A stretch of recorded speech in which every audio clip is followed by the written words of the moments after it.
Došli smo u Veneciju. Vodite mi šešir.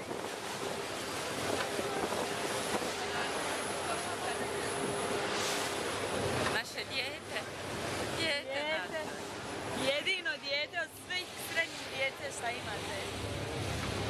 Jedino dijete koje vodimo na put. Same svi crne na veliko. Tamo me ogovaraju zato što sam apsolutno nesposobna za bilo kakva putovanja. Osim moga pape koji je podosta na mene. To jest ja sam na njega. I sad upravo komentiraju o tome kako mi se 3 puta desilo, sam zaboravila neke stvari. Prvo na aerodromu sam zaboravila punjač koji mi je ostao uštekan tamo dok sam se ukrcavala u avion. Druga stvar mi je bila da sam dok sam izlazila iz aviona zaboravila kabel za fotić i sad mi je treća stvar bila kad sam izlazila iz aporeta sam zaboravila kofer. Genijalno, jednostavno nadar. Ja stvarno ne znam što bi ja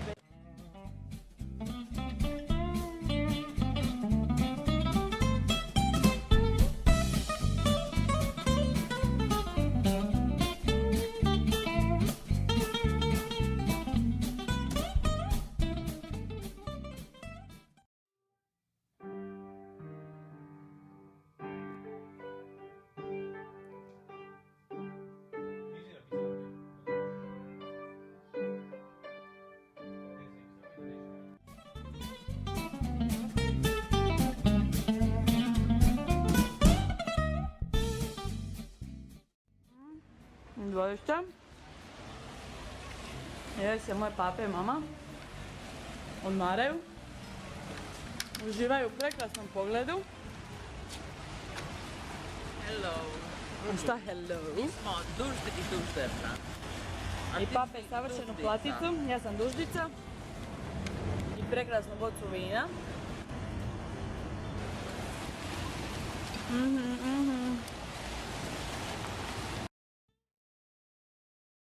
Išla sam se samo malo ujutro prošetati po Veneciji i pijem kavicu i krasan.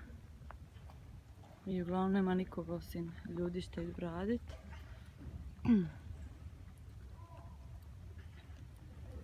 Mirno i baš je lijepo. I ovdje se u kanalu ujutro uglavnom vide prijevozni. Ovi brdovi što prevoze znači nabavku za restorane ili odnose smeće ili donose poštu i takve stvari. I upravo sam primijetila da mislim da je ono tamo sunce, znači sad ćemo se gledati. Da, ono je definitivno sunce. Žao mi se ga ne možete vidjeti toliko prekrasno kako je ko što ga ja mogu vidjeti. Ali eto, možete samo zamisliti kako je lijepo. Dala sam vam neku predođbu. Tako da ako će doći u Veneciju, a blizu ste ovog mosta koji se nalazi odmah ispred zgrade akademije, tu, onda se definitivno potrudite malo ranije ustati i gledati prekrasni izlazak sunca, jer zalazak nije baš toliko spektakularan kao što sam mislila da će biti. A ovdje se ujutro sunce malo treba potruditi da izađe kroz oblake. Baš prekrasno.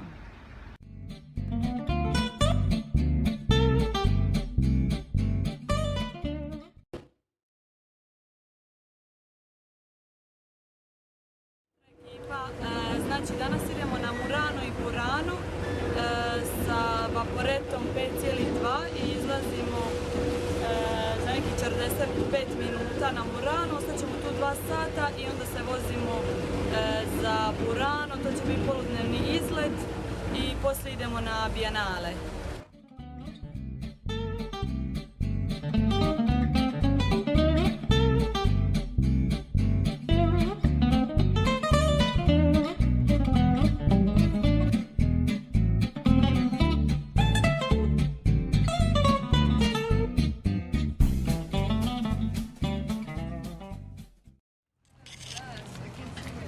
Evo nas na Muranu. Pape, pozdravi. Bravo. Ćao, čao, bao. I ovdje je tvornica, Murano je poznat po staklu, je li tako, Crna? šta Murano uopće znači? Murano je vrsta stakla, je? Ne. Nego? Murano je otok po kojem je vrsta stakla dobila ime. A vrsta stakla dobila ime po otoku. I imamo prekrasne staklene balune koje će Jelena kupi Leni. Znači, mater je malo prije imala blagi živčani zato što svaku malo pilam papu da me slika gdje god ja idem, zato što ono Venecija je jednostavno prekrasno, to jest Murano i ima onako 100 mjesta gdje će predobre slike. Pa s tim ću sad naprijed. Ja sam smislila s papom tajni pozdrav, ja njemu samo ovako napravim i onda će on to loviti i slikat me. Ali to mama ne smije znati. Sad su se moji razdvojili, pa sam malo ljuta jer ne znam gdje je ko. Alo! Alo! Pa tamo je pape! Pape, idemo u muzej, muzej je tu! Ajde, znaš di! I vidite kao su ulice ovako prazne i prekrasne su. Sa prekrasnim fasadama. I sad idemo u muzej stakla, gledat kako se obrađuje staklo.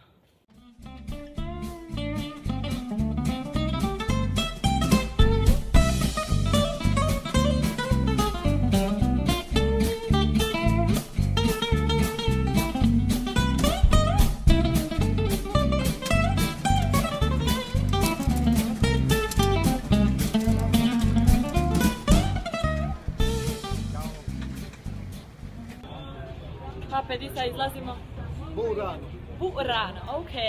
Prvo smo išli na Murano. Bureci, jako poznati. Bureci su asociino, sa sime. Na Buranu znači imamo bureke za uzeti kupit. I navodno je Burano puno lipši što se tiče kuća i šarenila fasada nego Murano i veći, jel tako da je Burano je veći, pape? Burano je puno manje. Puno manji, ok, Burano je puno manje, ali je slađi, onako ko cukar. Sladak i pošto smo umorni, sad ćemo prvo ići popit kavicu i negdje malo sisti i odmorit, da Lena zaspe. I onda ćemo nastaviti istraživati Burano i nakon toga direkt u Venecija, nazad. Torcello. Ma nećemo ići Torcello. Nećemo. Znači, Burano je nešto toliko prekrasno da je to nešto apsolutno nenormalno. Znači, sve je toliko šareno, kao da si na nekom setu filma ili nešto. Znači, nešto nenormalno. Pogledajte samo ovo. Znači, presavršeno. I sad idem na drugu stranu da me pape može slikavat, jer ono treba imati 100 slika za Instagram.